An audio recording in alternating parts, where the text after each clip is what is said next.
increasingly difficult inside with the amount of tear gas in this particular area right now to feel safe and comfortable in Gezi, a heavily wooded, secluded area. This square foggy with tear gas. I'm sure you can see those pictures yourself.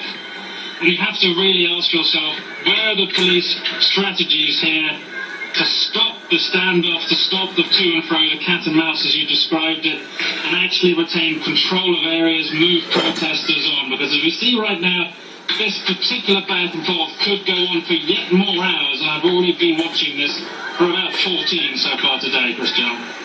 All right. And Nick, you raised the question as to how this is going to actually be cleared in accordance with what the mayor of Istanbul has said. He said, and he's calling for people to stay away for their own safety.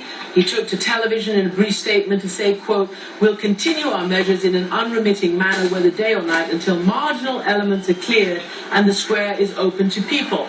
That seems to be the way the government is describing this entire protest week or more. That there are legitimate protesters and then there are, quote, marginal elements, and they say extremists and terrorists. We want to go now to Andrew Gardner of Amnesty International, as I just said. He's fielded a team on Taksim Square to monitor what the police are doing. Andrew, what can you tell me about how the police are behaving insofar as your people are observing? What we've seen all day today is extreme police violence against peaceful demonstrators. There can be absolutely no justification whatsoever for this level of violence, and it comes directly following the Prime Minister's inflammatory statement against the protests today, and he bears personal responsibility for this violence. Are you standing in Taksim now, and how do you think that this is going to end? I mean, you've just heard what we've said about the mayor of Istanbul, who's asking people to stay away for their own safety, and who says that the police will continue, quote, unremitting efforts to clear this square, no matter how long it takes. I'm in Amnesty International's office, which is in Taksim, close to the square, and I've been in both GeziParkı and Taksim Square throughout the day. And I think what's been obvious through the past 2 weeks of demonstrations, that each time when the government uses even more force against the protesters just come back in greater numbers, and their anger is even greater, and they're even more determined to protest. So what it looks like is happening now is an escalation of the situation, not a calming measure which should have been brought by the government. Of course, as we're looking at these live pictures, at least in some areas where the cameras are directed, things do seem to be a lot calmer. What has the general sort of trend been? Do people go home at night, come back again? What does it look like in terms of an evolving situation over the last several days? Over the last several days, tens of thousands of people have been filling Taksim Square every evening, when the biggest numbers been with people protesting in the evening through the night.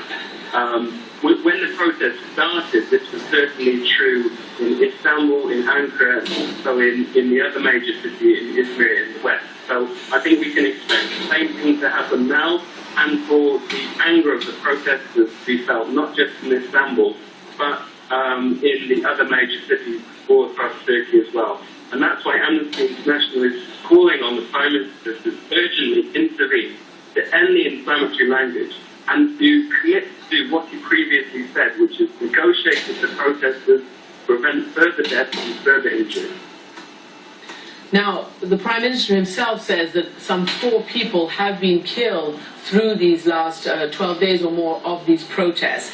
Do you have any sense that there will be a meeting tomorrow between the Prime Minister and some of the protesters? And can you see a way to resolving that in such a meeting?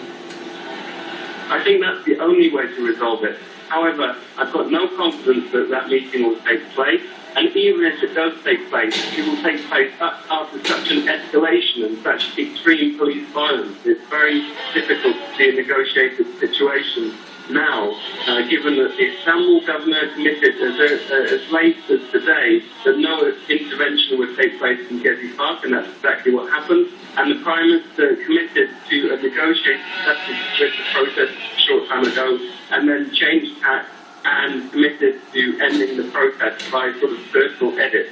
So this is what's going to happen, but it's going to be so much more difficult now after this night of violence. Andrew Gardner of Amnesty International, thank you very much.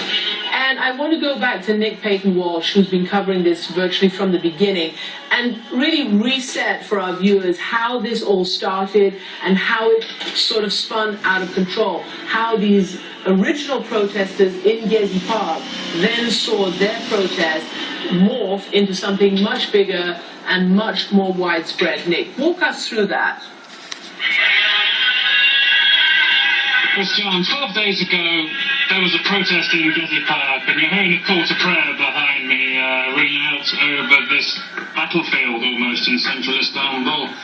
The central part of Taksim Square, Gezi Park, one of the last elements of greenery in this increasingly developed city centre, that attracted a protest because there were conservationists angry at the Prime Minister's grandiose plan to eventually at one point put in a shopping mall and it became a museum, but effectively tear down those trees. There was a heavy police response to move those protesters on. And in response to that police action, more people came out onto the streets, growing anger, increasingly heavy-handed tactics from the police to disperse them. That spread to other cities across Turkey. Again, the police responded to more people on the street by more tear gas and increased use of strong arm.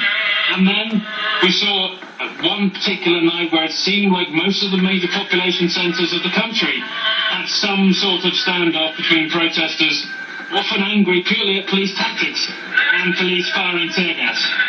We then had a lull, and those clashes became more periodic, and we saw negotiations. Certainly, when I was in the capital, Ankara, police willing to talk to protesters and agreeing that we don't throw rocks, we won't fire tear gas.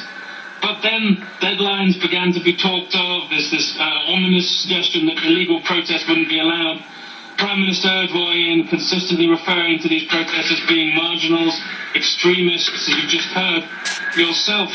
And then this morning, last night, we saw that the numbers of people in this square had ebbed significantly. There was a rowdy protest throughout the weekend, joyous, people drinking, dancing, music, almost in some ways organised. But as the working week got underway, those numbers thinned. As I walked through the square about midnight last night, there really were very few people left. And in fact, even those who'd encamped in Gezi Park, people in tents, almost an alternative utopian community they've tried to create there in a short space of time, they were ebbing in number too. Of course, this morning, police have seized upon those lower numbers and decided to move in. Now, when we first came here, they were strolling in. They were calm in their approach. They weren't wearing, from what I saw, they weren't wearing their helmets or particularly heavily armoured. But then protesters responded. There were clashes. It's fair to say I've seen during the day a hardcore element in the protesters who were prepared to repel police tactics, whether that's something they would normally do or something they felt licensed to do because of heavy-handed police tactics earlier on, it's unclear. But I've seen protesters fire fireworks, throw Molotov cocktails and rocks at the police. In fact, one point engulf a police vehicle, an armoured police vehicle in flames. It was so heavily hit by Molotov cocktails. The police did not respond today with the same vehemence and relentlessness we've seen in the past. But as the days continued and the clashes have continued, we've heard more stun grenades, we've seen more tear gas. And then tonight, as police piled out of the square and moved into a corner side street, suddenly vanishing, protesters moved back into Taksim. Again, that festive atmosphere started. Thousands of people were gathering. And suddenly, we saw tear gas. My colleague Aberdeen is suggesting there is perhaps some altercation that may have provoked that. But there have been altercations all day, and none of them merited that volley of tear gas, it seems. That amount of tear gas fired directly into a large crowd gathered there, most of them peaceful and joyous in some ways, expressing their own freedom of speech in some way. That caused panic. And then since then, we've just seen this back and forth. Ebbing at this point, protesters dispersed by tear gas would then rally back towards the police, be dispersed again by tear gas. But at this point, as we edge toward about 11 o'clock local time here, we're seeing many less protesters in the square. This relentless cloud of tear gas that just seems to drift across. And as I talk to you, my sentences are punctuated by the sound of more tear gas being fired by riot police. It's unclear who their targets are. I'm pretty sure they can't see the people in the side streets. It's so dark in many ways. This is a highly dangerous environment, just simply the physical location we're in. It's a building site. There are underpasses with 30-foot drops in the dark where people fleeing could easily fall. There's rubble, there are metal poles sticking out of the ground, there's barricades and collapse all over the place. This is not a good place to be chasing protesters around at all, and the level of tear gas makes it very hard for people to see often where they're going. So there will be questions just about how many people have been injured tonight.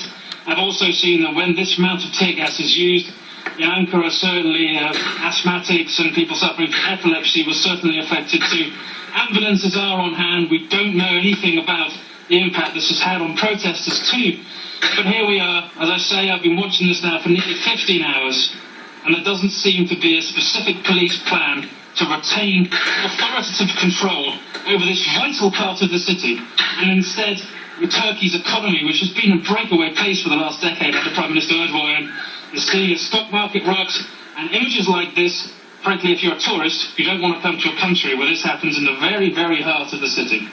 Christian? Nick, indeed. You know, it's so interesting to hear the way the government is describing all of this. The legitimate protesters versus what they call the radicals, the terrorists. And you and I have been talking about that, and what does that exactly mean? We heard one of the young protesters talking to Awa, who said, yeah, there do look like to be some who have vandalized, shops and the other, and we've asked for people to be restrained.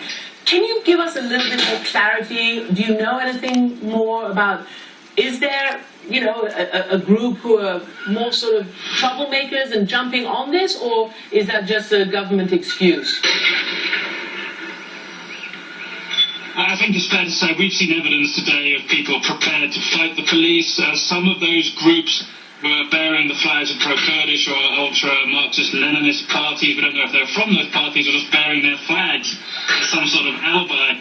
They were able to confront police. They were prepared. Is that a consequence of 12 days of back-and-forth exchanges? They're feeling the need to defend themselves, or are they people who would normally look for a fight? We just don't know. But I think it's fair to surmise here that a lot of the police response is directed towards the mass, not towards those few. And I've seen crowd control and riots handled by many different police forces. And the more professional ones, they isolate the troublemakers and whisk them away, so they don't have to disperse the mass, the panic and risk of injury that causes. We're simply not seeing that here. And what is remarkable, and many of the people have remarked that to me as they observe the protest today, it's unclear how the police want to retain control. They move in, they cause a huge amount of chaos, and then they sit there or pull back. And we just don't know quite what they wanted to achieve by all these clashes. Christian? Nick, thanks. And of course, again, worth repeating that the mayor of Istanbul has gone on television to tell people to leave for their own safety, and saying that the police will do what it takes, he said, unremitting measures to clear the square. And it will take however long it takes, he said. I want to go now to Utku Kararoza in Ankara. He is the bureau chief there for the newspaper Cumhuriyet. Mr. Kararoza, can you tell me what is going on in Ankara and whether there is this kind of protest and trouble there tonight? Well, actually, the night started a bit quiet, but now I do hear a lot of voices coming out. Probably people seeing what's happening there in Taksim would also be pouring to the streets and to the avenues of Ankara, as it has happened in the previous nights, in the last 13, 14 days. It always continued each and every night after 9 p.m. I mean, while in Kulu Park, it's a park similar to GeziParkı in Istanbul. In Kulu Park, people get assembled. In Taksim Square, they get assembled, and then, but while people are coming together in those squares and big squares of the city, also in the other districts, in the suburbs of the capital city, the other people are, using their the paths and the whole, they're sort of protesting these. The government's authoritarian attitudes toward the protesters. By all means, I mean, the car drivers are sort of using the noises of their cars, and ordinary people are